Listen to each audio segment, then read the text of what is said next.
Welcome to the Consumer Finance Podcast. I'm Chris Willis, the co-leader of Troutman Pepper's Consumer Financial Services regulatory practice. And today we're going to be talking about a recent, very intense flurry of activity related to small business lending. But before we get into that, let me remind you to visit and subscribe to our blog, consumerfinancialserviceslawmonitor.com, where you'll see all the updates that we're going to talk about today, as well as everything else going on in the consumer finance world. And check out our other podcasts. We have the FCRA Focus, all about Fair Credit Reporting Act, the Crypto Exchange, about all things crypto, and Unauthorized Access, which is our privacy and data security podcast. And all of those are available on all popular podcast platforms. And if you like this podcast, let us know. Leave us a review on your podcast platform of choice and tell us how we're doing. Now, as I said, today we're going to be talking about some developments in small business lending. And I've got my colleagues, Josh McBeain and Caleb Rosenberg, here with me. You've heard them on the podcast before. So Josh, Caleb, welcome to the podcast. Thanks, Chris. Thanks, Chris. The thing about small business lending is over the past few years, I feel like we've watched a very slow but very incremental journey in the world of financial services regulation to try to treat small business lending more like consumer lending, to extend consumer-like protections in various aspects of small business lending to those small business applicants and borrowers. But thus far, it feels like it's been really slow, like you've had developments occurring at a very slow pace and in a very incremental way. But if we look at the first quarter of this year, 2023, all of a sudden things took off really, really quickly. Caleb, Josh, talk to the audience about what has happened over the past 90 days that seems to have really accelerated the trend of consumer-like regulation of small business lending. Thanks, Chris. There's been a number of developments from some places that we've expected to see in the past, like state level developments, but also some federal developments that have both had a slow burn and some of them have been unexpected in the past several weeks. One unexpected area that we've seen develop on the federal level is the FTC put out an order requiring information from a number of firms on business credit reporting. They pointed out that consumer credit reporting is well covered by the Fair Credit Reporting Act, but that for small businesses, a number of the reports are done by Dun & Bradstreet and are not covered by the Fair Credit Reporting Act because they're not consumer reports. The FTC is looking into this as they believe that it can cause confusion for small business owners. It's another example of the consumerization of these products. Regulators beginning to focus on the small business products in the same way and with the same concerns that they have with consumer products. This is the first order that we've seen on small business credit reporting, and it's an important development for the space. Yeah, following on with that, as we talked about last time, we have 4 states right now that have passed commercial financing disclosure laws: California, New York, Utah, and Virginia. We now have 5 other states that have proposed bills in their state legislatures: Connecticut, Illinois, Maryland, Missouri, and Florida. And also, what's interesting is New York, as has been already mentioned, there's kind of been a slow burn, but New York has finally published its regulation. They did that on February 1st. The New York Department of Financial Services published final regulations for their commercial financing disclosure law, which has a mandatory compliance date of August 1st, 2023. So before the end of the year, commercial lenders in New York will be required to comply with the New York Commercial Financing Disclosure Law, which is a big development. We'll see where the other 5 states go. Maybe they'll go nowhere, but if they ultimately become law, that would be, a total of 9 states, which would be a pretty significant burden for commercial lenders operating a 50-state program that would have to develop bespoke disclosures for those, at least 4 states, potentially 9. And I think that dovetails nicely into a recent determination by the CFPB. Caleb, do you want to speak to that? Over the years, I've had the great pleasure of talking to a number of clients about exactly how to do these disclosures, especially for MCAs and other sales-based financing that don't have interest rates but are required to disclose an APR, are contingent, and so they don't have an exact term but are required to disclose a term, and a number of other issues that just don't quite fit with consumer disclosures that the states are requiring for these products. The CFPB, in response to a request from industry regarding preemption by TILA, issued a pretty conclusory statement that, of course, these laws aren't preempted by TILA.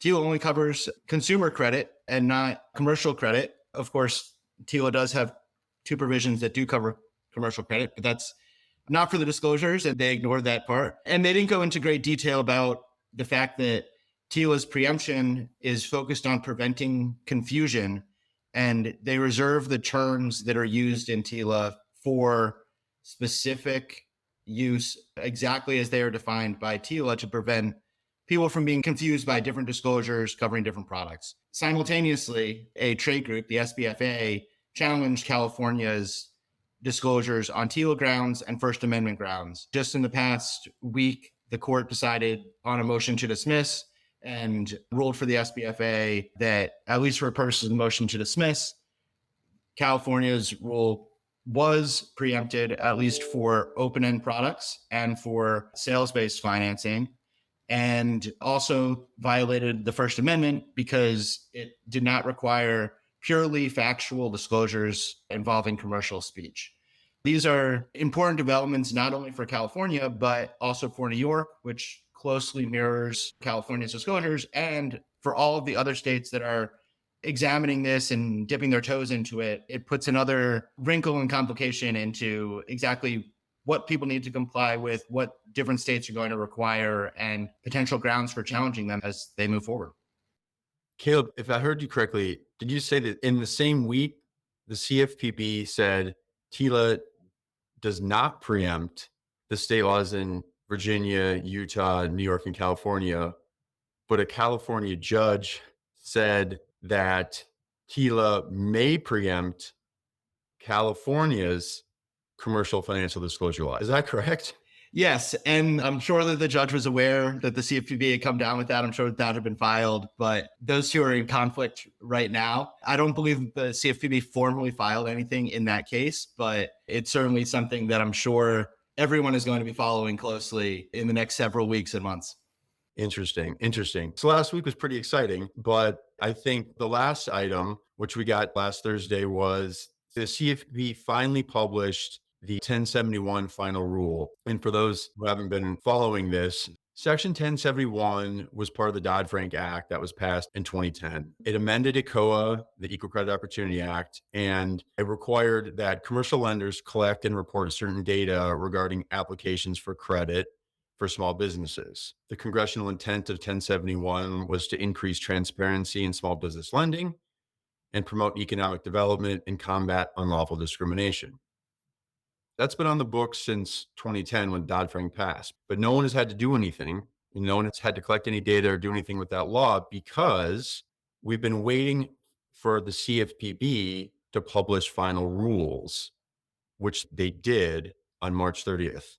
We finally got the final rule for 1071. That now kicks off the timeline for compliance with the rule.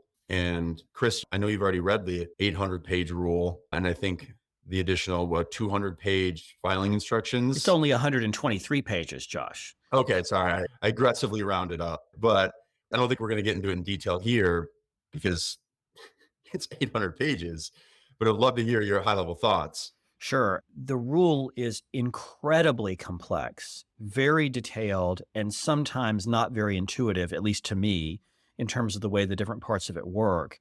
And it's going to require a tremendous amount of work and effort by financial institutions who make small business loans to sort of adapt both the reporting and the collection of the information to whatever products they may offer, because it covers quite a number of products, basically any kind of business credit. There were a few notable changes from the proposed rule that had come out about a year and a half ago.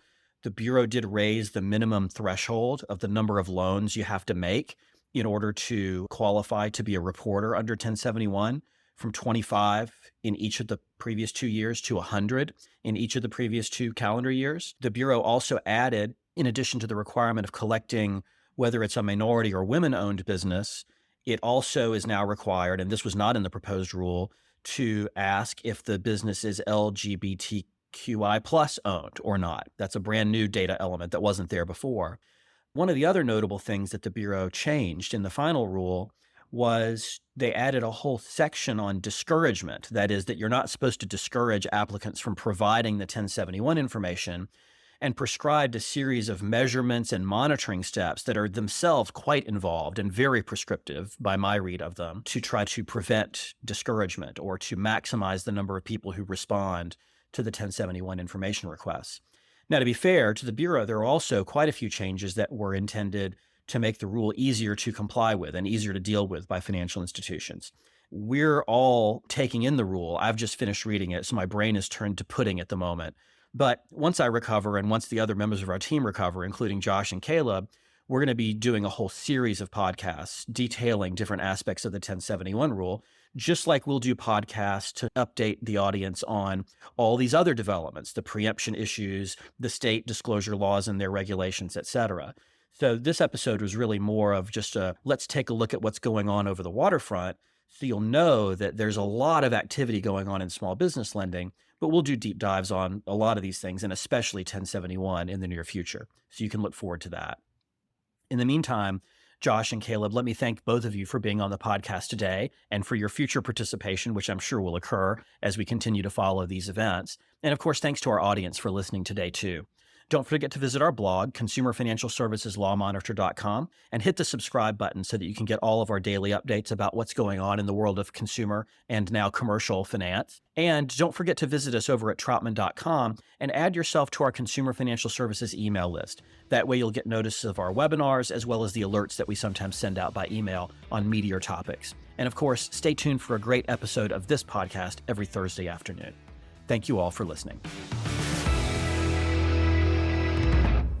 Copyright Troutman Pepper Hamilton Sanders, LLP. These recorded materials are designed for educational purposes only. This podcast is not legal advice and does not create an attorney-client relationship. The views and opinions expressed in this podcast are solely those of the individual participants. Troutman Pepper does not make any representations or warranties, express or implied, regarding the contents of this podcast. Information on previous case results does not guarantee a similar future result. Users of this podcast may save and use the podcast only for personal or other non-commercial educational purposes. No other use, including, without limitation, reproduction, retransmission, or editing of this podcast may be made without the prior written permission of Troutman Pepper. If you have any questions, please contact us at troutman.com.